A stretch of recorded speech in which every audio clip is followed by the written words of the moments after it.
show you a picture of the fiber itself. There's the layers right there that you're looking at. There are 17 layers to the whole pad itself. Is the carbon right in the middle? Yep. It is, yeah. To Even or proportional.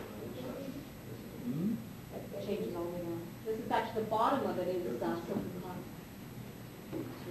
Just as you kind of go all the way up. Sure. So basically, what they're doing is putting like the electrical current through it, and as it goes through the fiber, it creates the far infrared. That's what happens to them. And then, therefore, then it starts changing into the negative ion. You're getting both benefits. You're getting the far red infrared coming through, and any of the diseases that still far infrared are negated by the fabrics they use. Or the same fabric that they use in the Warsaw Space Station. Okay.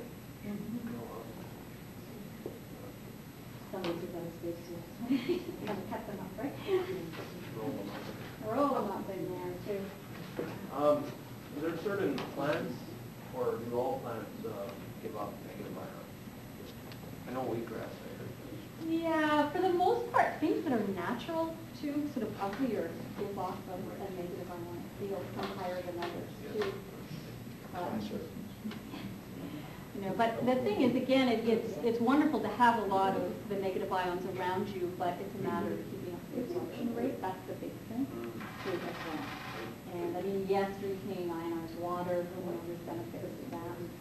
You can't really overdo it, too, as well. That's the kind of interesting thing, because you actually need a negative ion field to exist, too, which is really quite unique, too. And they're getting very concerned just overall in the world because we've just made a mess of the planet so much, you know, in regards to the disruptive fields. Yeah. You're saying that there's negative ions in almost everything that's natural. Obviously, some more Gives off, yeah. Wasn't it true? This is what I was told in Europe a long time ago. People slept on straw mattresses.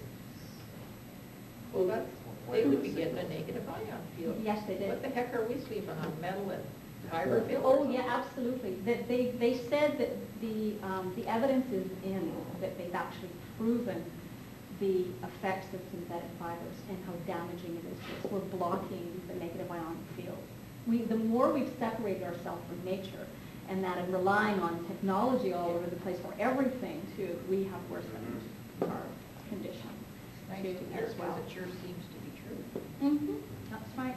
Well, the Light Institute, there was a book written a few years ago about basically going back to Earth and spending time lying on the Earth near moving water, and you can go to the Light Institute and you can take classes and courses in it to be like a light worker, basically, as a practitioner. And their recommendation is go sit at the base of trees, go sit by waterfalls. Lay in a field of daisies. Yeah, yes, absolutely. And the most important thing is taking off your shoes and make sure your feet are coming into contact with the ground, too, as well. And believe it or not, that a babbling brook is exactly B flat, too, in a resonance scale. And for people who have hypertension or heart problems, definitely sit by a babbling brook. Not a rushing river, but a babbling brook, because if you can't get out there, then listen to cello music, because cellos are tuned to be flat. That's why so many people like those little fountains in the house. That's right. That's right, too, be flat. Too. So it actually, you know, apparently the Earth itself resonates at about 11.33 megahertz, and that's where our resonance pattern is. And things of nature resonate the same way, too. So, you know, anything that brings us back to that, as soon as we get into a concrete building, it's amazing what happens to us. Because, in fact, there was one case study, they were saying this woman, she was really in rough shape, and they came in, you know, with the meters and gauged everything, and she was sleeping right beside a concrete wall, too. And when they moved her bed away from the wall, it made all the difference in the world. It was actually electromagnetic fields coming from the concrete. So we're surrounded by it in our houses. Don't you get like background radiation from concrete? Mm-hmm. Yeah. Oh, yeah. And I always tell clients, get amethyst. I've been telling people for years, get amethyst, put it around your house, put it by your computer screen, put it in your doorways, by your window well. Tape it to your head when you Tape it to sleep. your head, you know. Wear it all the time, you know. Right. Too, so it's really important. Actually, You're already looking hard at me. I have a necklace with a hematite stone. Mm-hmm. And the gentleman who sold me it told me that it could reflect electromagnetism. Yes, it is. Yes, they are too as well. Well, I mean, if you look back at some of the indigenous cultures too, they did a lot of laying on stones. They knew, you know, the healing aspects of it, the healing benefits of it too.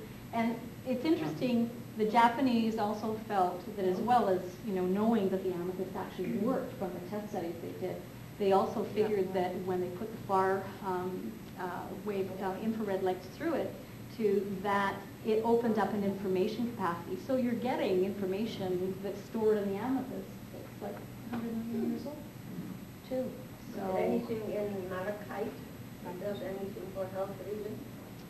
Malachite, actually it's grounding. Malachite is good for grounding, too, when you're a little flighty, too, as well. Actually, they're I wear in... quite a bit of malachite, that's why I'm asking. I like Mhm. the only especially the full ones. Yep. Well, you know, if you're ever looking for really nice stones, on Algoma Street, there is the Fairy Garden, and Donna, she's got absolutely wonderful stones, tons and tons and tons of rocks and stones that you won't get anywhere else. She ships them from all over the world, too, so they're really quite beautiful. So if you're looking for things, and you go in there, and even if you'll find yourself just being drawn sometimes to a rock. I'm sure everybody here has at some point in their life combed the beach, too, and you kind of think, well, that's really pretty, too, and you know, you really want to hold on to it for a while. So Where's your stone located? right across from Red Earth, the Fairy Garden, right Right, across. right beside the growing season. Yeah, yeah, it's right across the street there. We had a bunch of rock hounds ever since we came to the lake, that's in 1964. If I had money like the rocks I have, nice, semi-precious, I would be a millionaire. Well, actually, amethyst is in the crown jewels of England, too, as well. It's been used throughout history. You know, they have found it in Roman goblets and that. It's all studded in there, too. But, and it's known for staving off negativity.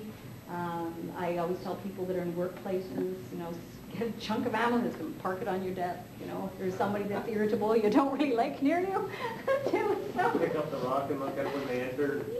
Doesn't work, throw it at them, right? The runway thing. How are you doing? Whoa, and she's hot too, like, woo! Anyone else come up and try it? Sure. Here, get down, okay, don't jump. Yeah, even just those few minutes, and I have it on my just a moderate setting. So you get to throw these out, your coffee.